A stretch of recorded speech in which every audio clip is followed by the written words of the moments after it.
Good morning, church. Welcome to our last Sunday of us doing church like this. No, we're not getting ready to go back to in-person worship just yet, but one thing we are going to do to kind of transition, next week we're going to live stream the service.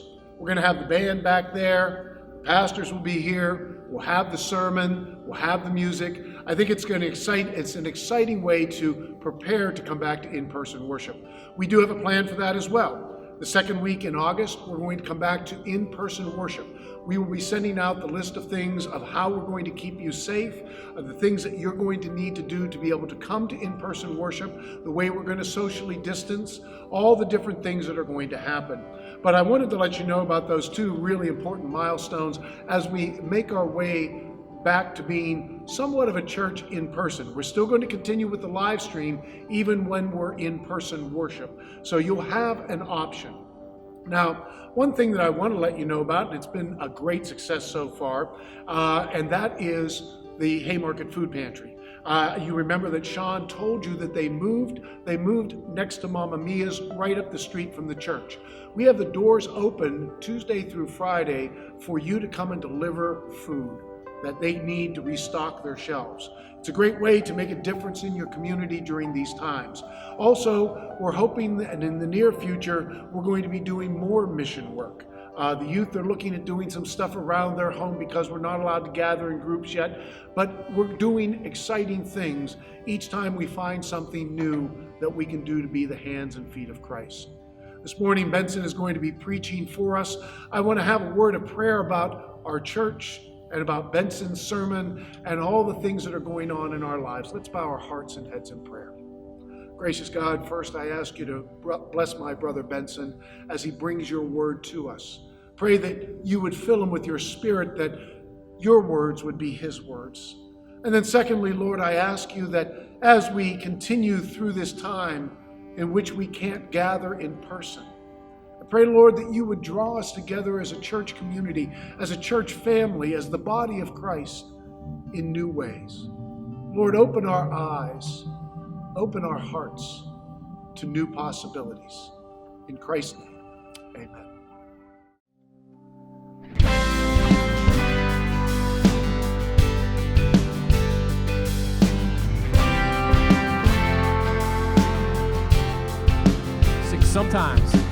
Sometimes on this journey, get lost in my mistakes. What looks to me like weakness is a canvas for your strength. My story isn't over, my story's just begun. Your failure won't define me, 'cause that's what my Father does. Your failure won't define me, 'cause that's what my Father does. Ooh, lay your burdens down. Ooh, here in the Father's house. Check your shame at the door, 'cause it ain't welcome anymore. Ooh, you're in the Father's house. Yeah.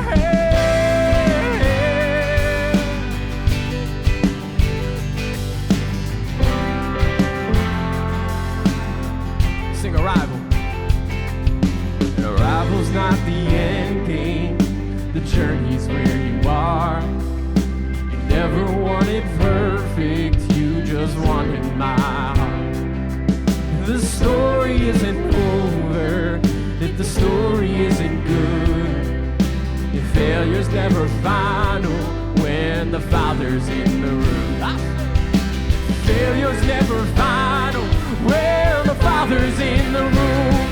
Ooh, lay your burdens down. Ooh, here in the Father's house. Check your shame at the door, 'cause it ain't welcome anymore. Ooh, you're in the Father's house. Yeah. Oh, right in His house. Oh. Sing prodigals. And prodigals come home, helpless find home. Love is on the move when the Father's in the room. The prison doors fling wide, the dead come to life. See, love is on the move when the Father's in the room. Miracles take place, the cynical find faith, and love is breaking through when the Father's in the room. Jericho walls are quaking, strongholds now are shaking. Love is breaking through when the Father's in the room. Love is breaking through when the Father's in the room. Lay your burdens down. Here in the Father's house. Check your shame at the door, 'cause it ain't welcome anymore. You're in the Father's house. Come on, break it down. Lay your burdens down. Here in the Father's house. Check your shame at the door, 'cause it ain't welcome anymore. And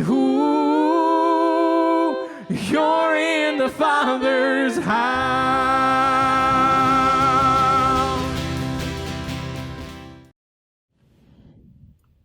Good morning, church.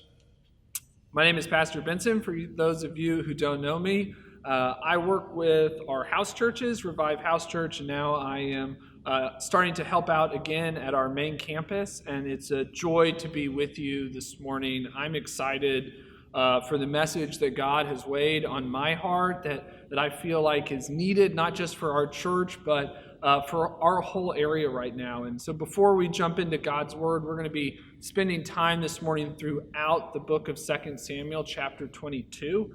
I would encourage you to open that up if you have your Bible in front of you, or to just open it up on a Bible app. We're going to be spending a lot of time in that chapter this morning. But before we begin, let me just say a word of prayer for all of us. Lord, we love you, we celebrate you, we thank you. Father, I just rejoice in your goodness, and just rejoice in the fact that your goodness is not dictated by anything else, but by you and you alone. I praise you for the fact that you're a good God, and Lord, I pray in this moment that you would just open our hearts, break our hearts, Lord, to receive your word, to hear your word spoken, that we would come face to face with the living word that is Jesus Christ. And Lord, that our lives would just be forever and radically transformed by it. We pray all this in the name of Jesus. Amen.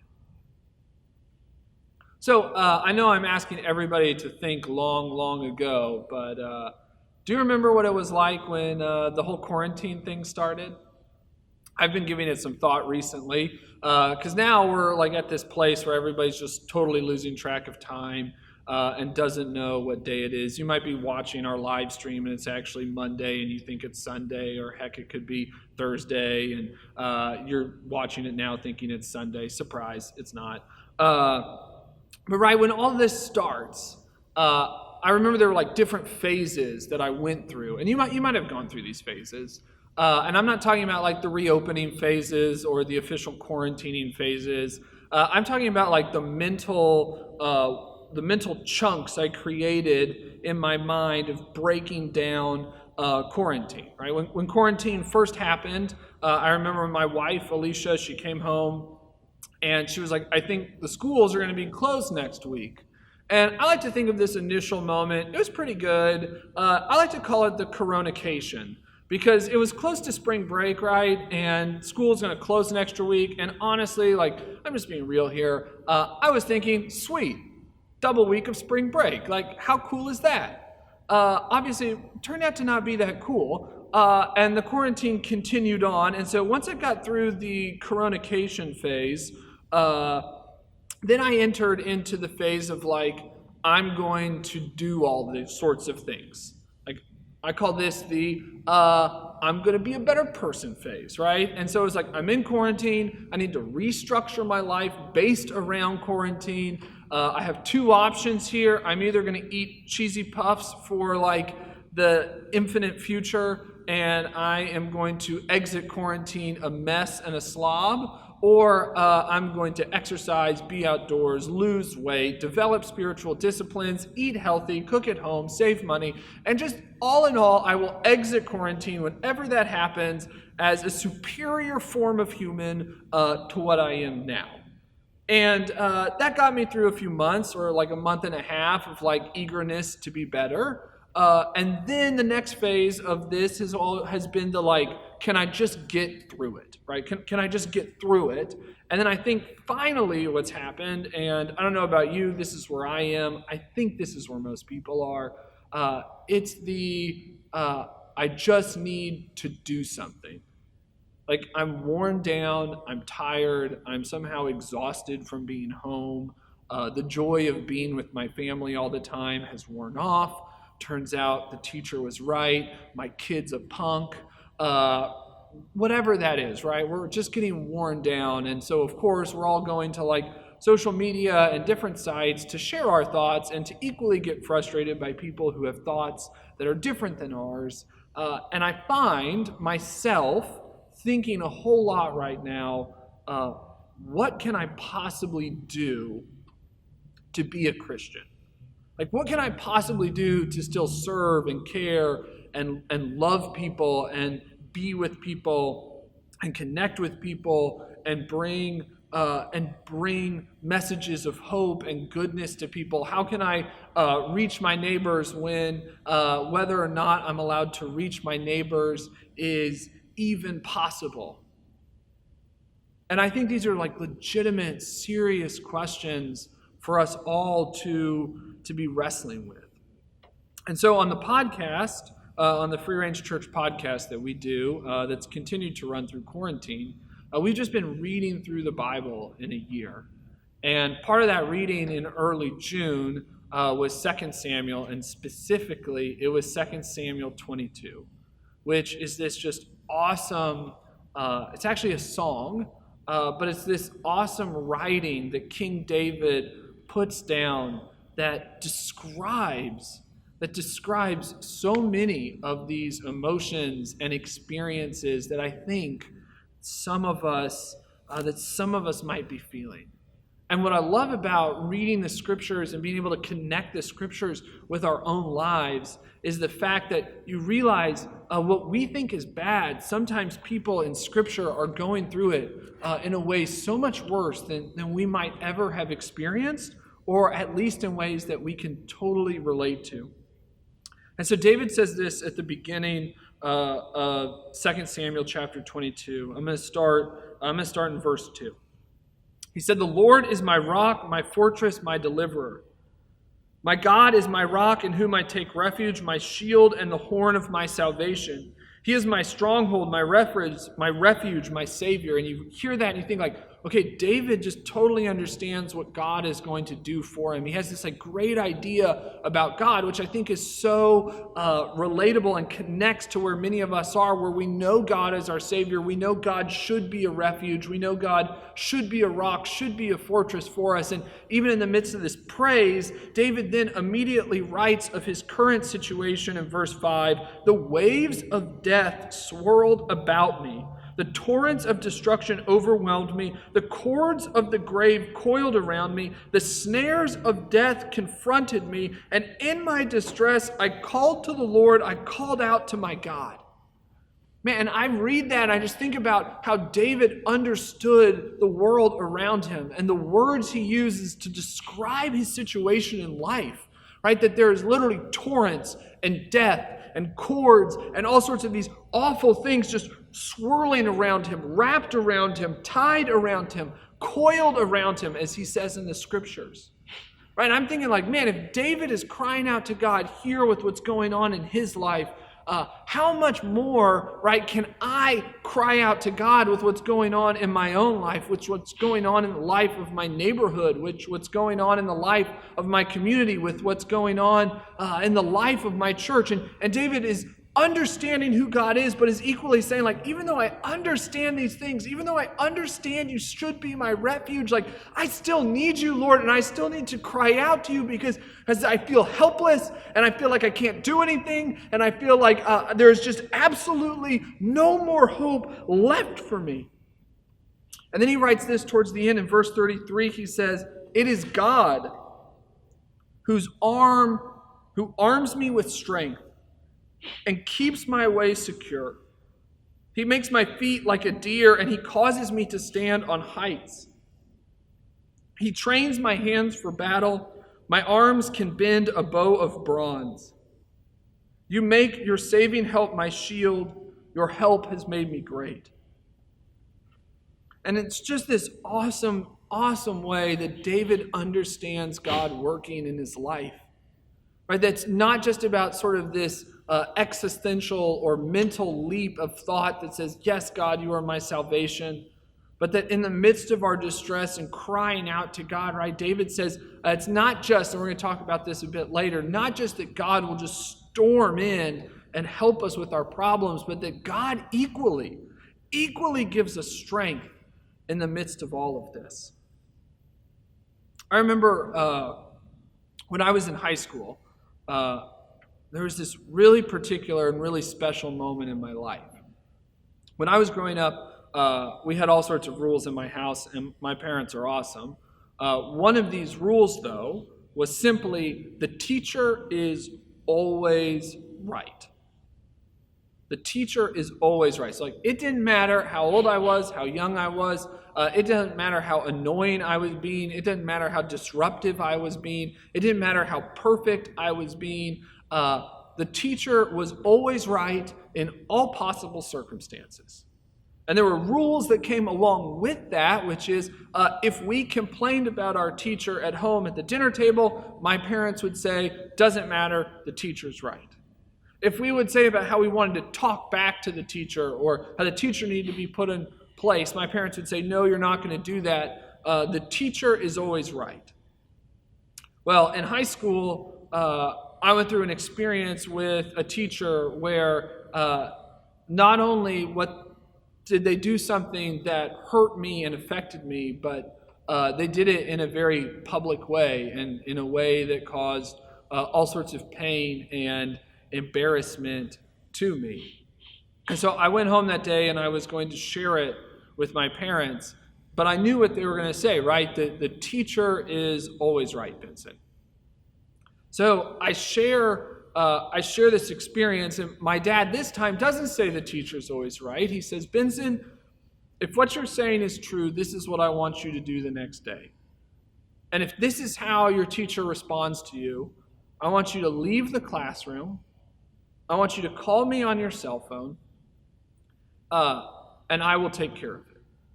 And so sure enough, the next day, I do everything my dad asked. I try to talk to the teacher. I behave as he called me to do. I don't talk back. I don't say anything rude. The teacher responds in the same way they did the previous day. And so I say, I need to go to the bathroom. I walk out the door. I call my dad. The bell rings. It's time for us to move on to a new class.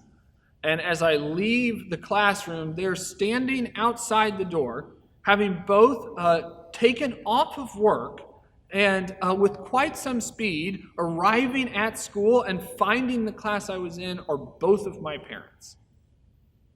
I asked them, what are you doing here? And they said, we're taking care of this for you. Go to your next class, everything will be taken care of. And so my parents walk into the classroom. I see them begin to confront the teacher, and the door closes, and I have to get to the next class. 2 class periods later, I get a call that says, Benson, you need to come down to the principal's office.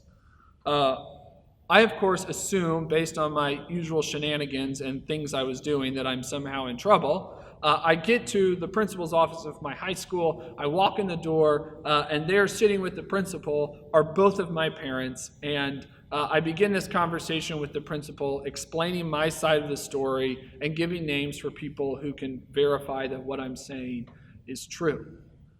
It was only later in life that I found out how much my parents The word that comes to my mind is just like wrecked shop. Like they just went in there full steam ahead with all the energy, with all the tenacity, with all the anger in the world to come and defend me, right? After a lifetime of saying the teacher is always right, when the moment actually came, right? When the moment actually came where something needed their attention, like they were there in full force. And not only like resolved my problem, but I would even say overly resolved my problem, put parameters in place to keep me protected and safe and let me know that I had a voice to speak out when I saw things happening that were wrong, that influenced the way I live my life. And what I love about this is when you read this chapter, right? When you read this chapter, you see this exact same response from God towards David. Right? So David writes of God's response, and I love this. I want you to listen to this because the way that David describes God rescuing him is a way of talking about God that we simply do not do anymore, but desperately need to. He says, in my distress, I called out to the Lord. I called out to my God. From his temple, he heard my voice. My cry came to his ears, which I just think is already so awesome. That God is like residing in this temple in heaven. David cries out, and God instantly hears it. And then it says this, the earth trembled and quaked, and the foundations of the heaven shook. They trembled because God was angry. Smoke rose from his nostrils. Consuming fire came from his mouth. Burning coals blazed out of it. Right? Like, what an awesome image of God that we choose to like totally ignore all the time. Right? We're like, what's God look like? And we're like, I think he kind of looks like Santa Claus. Or like our Jesus is always like smiling and holding a kid or holding a lamb or everything's just kind of pleasant. And then you're like, hey, King David, what's God look like? And you're like, David's like, well, he kind of like shakes the foundations of earth and heaven and he sneezes smoke. Right? Like there's smoke coming out of God's nostrils, fire, like he's fire breathing, and there's coals pouring forth from his mouth. David continues on, I love this. He parted the heavens and came down. Dark clouds were under his feet. Verse 12, he made darkness his canopy around them, the dark rain clouds of the sky. Out of the brightness of his presence, bolts of lightning blazed forth, and the Lord thundered from heaven the voice of the Most High. Right? Like, in other words, David's like, God, I need your help. Like, God, I feel surrounded. God, I don't know what I can do. God, I don't know what I'm supposed to do. And God gets so angry that his loyal servant David is in this position that God like just starts storming down to earth, like in a way that not only is shaking earth, but is like shaking heaven, and he's breathing fire. And then we're like, well, what about the light? Like God always seems to be bright and sunny to me. And God's like, I'll show you my bright sunshine. It's called lightning in the midst of a wicked thunderstorm. Right? That this is how God responds to when his servants, to when his people, to when his loyal followers, right, when they need help. And the reality is for us today, and this is the point of the message, right, which is the same God that serves David, the same God that is there for David, that David serves, that God is willing to help when David cries out, right, that God, right, is the exact same God that we worship, whether we're gathered in our churches, sitting in front of our TVs at home, watching on our laptops. It is one and the same God. Right? And so the question we have to ask ourselves, the question we have to ponder is to say, do we ever actually think about God responding to my prayers in that same way? And the question is, if we're not doing that, is that God's fault or is that our fault? Right? Because I believe that the scriptures are true and always will be true. We claim that as Christians, right? We claim that God's word speaks truth into our lives. And what it seems to tell me in 2 Samuel 22, right, is that this is the mode in which God wants to operate. That this is the way God wants to operate. It's the way we should desperately want to see God operate, and it's the way that we should pray for God to operate. And so the question comes up, what can I do? What am I supposed to do in this time? How am I supposed to serve God? I think there are all sorts of different answers to that question. But there is one I want to encourage our entire church to practice and to put in place this week and in the weeks and in the months to come, which is to do exactly what David does, to get down on our knees and pray. Right? Pray not for God to give us the wisdom or the strength or the knowledge on how to solve our own problems. But pray that God would just come storming in heaven-shaking, earth-shaking ways and take care of our problems and our challenges for us. You want to know how to be a Christian, how to love your neighbors, how to care for the poor, how to continue to live out your faith today? Like, there is no better answer than to get on your knees and pray with the same boldness and power that David is praying with. A friend of mine the other night said, I just need prayers for my neighbors. And I, of course, said, what are your neighbors' names? And my friend said, I don't really want to share that. And at first I was like, why not? And then it dawned on me, I don't need to know her neighbors' names in order to pray for them. Like, there is nothing in knowing the name that can affect the boldness of my prayer. Now, many of you know your neighbors' names. Some of you don't know your neighbors' names. Many of you know people that are hurting. Some of you don't know people that are hurting. Right? Many of you know people who are as annoying as all get out on Facebook. And others of you don't know them and scroll past whatever they're saying. But the truth is, like, we all have this ability as a church, for strangers, for neighbors, for friends, for people we can't stand, right, to get down on our knees like David and pray for a boldness in God's response. Right? It's this freeing thing to say, I don't need to solve all of the world's problems right now. I don't even need to have a solution to solving the world's problems right now. All I need to do is to get down on my knees and pray and believe and trust that the same God who worked in the world in David's life can work again in our lives in that way. And how awesome would it be if we as a church, 500, 600 people, every morning, every evening, down on our knees, praying for this bold outpouring of God in our world. To me, that sounds like a far better solution and a far better act of faithfulness than simply trying to solve and struggle through our own problems. Would you pray with me? God, we love you. God, I just love you for the ways that you work. I thank you for the way that you responded to David, and I pray over our church this morning. I pray that you would give us hearts. I pray that you would give us souls and minds that just long to see you move in such powerful ways. Lord, I pray we would just be filled with your Spirit, with the renewal of your Spirit, with the outpouring of your Spirit that just lights a fire within each and every single one of us to pray boldly for all the different places where our hearts are breaking for people, for all the different ways we're struggling with what we can do. God, that we would first and foremost just pray to you, cry out to you, and trust in the mighty and powerful ways in which you are going to work. We love you, Lord. We celebrate you, and we just praise you for your goodness. We pray all this in the name of Jesus. Amen. So here are a few questions we'd like you to discuss with either your small group, friends, your family throughout the week based on our message this morning. The first is, what can we learn from the way David prays? What can we learn from the way that David prays? The second is, what do we need to do, or what can we do to learn to pray like David?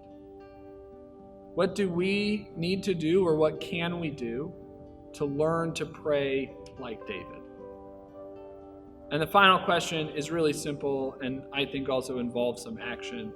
And it's simply, who or what do you need to pray for? who or what do you need to pray for? Or better yet, who or what is God calling you to pray for?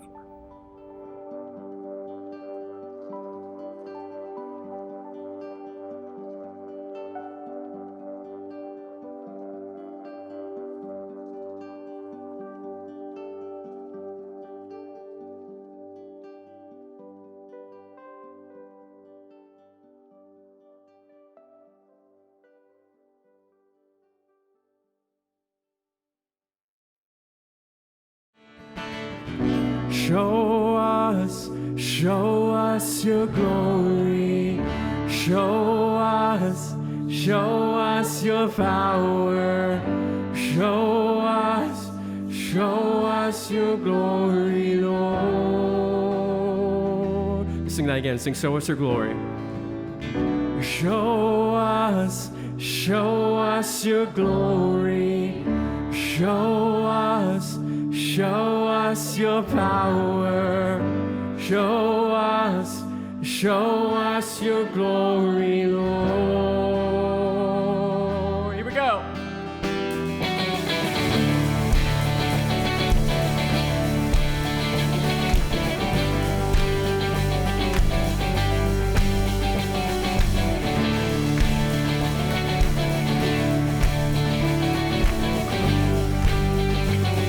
Sing this together. We waited for this day. We waited for this day. We're gathered in your name, calling out to you. Your glory like a fire, awakening desire, will burn our hearts with truth. Oh, you're the reason we're here. You're the reason we're singing. Oh, and open up the heavens. We want to see you. Open up the floodgate. A mighty river flowing from your heart, feeling every part of our praise. Yeah. Sing your presence in this place. Your presence in this place. Your glory on our face. We're looking to the sky. Descending like a cloud, you're standing with us now. Lord, unveil our eyes. Oh, you're the reason we're here. You're the reason we're singing. Oh, and open up the heavens. We want to see you. Open up the floodgates. A mighty river flowing from your heart, feeling every part of our praise. Sing, open up the heavens, open up the heavens. We want to see you. Open up the floodgates. A mighty river flowing from your heart, feeling every part of our praise. Show us your glory.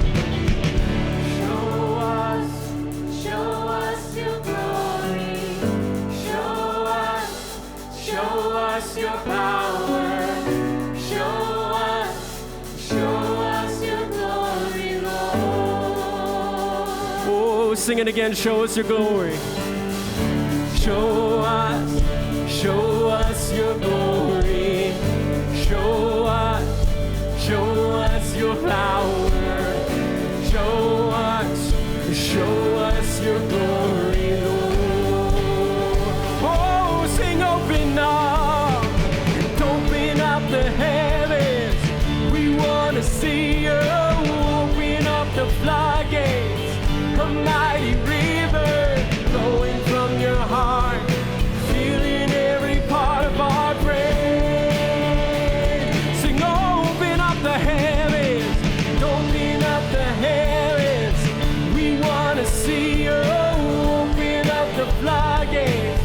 A mighty river flowing from your heart, feeling every part of our praise.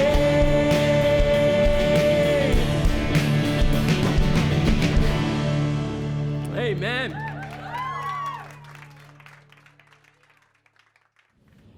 Thank you so much for worshiping with us this morning. We hope you have an absolutely awesome week. I hope you have just a spirit-filled, God-filled week.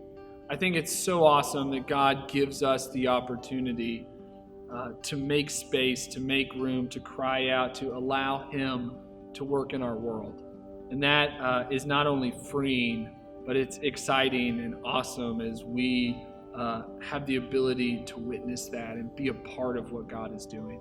So I just want to encourage you to go about your week with a boldness and a fervor for seeing God work in your life, in your community, in your community's life, and in the lives of those you are praying for. Go in peace. Go in the name of Jesus Christ.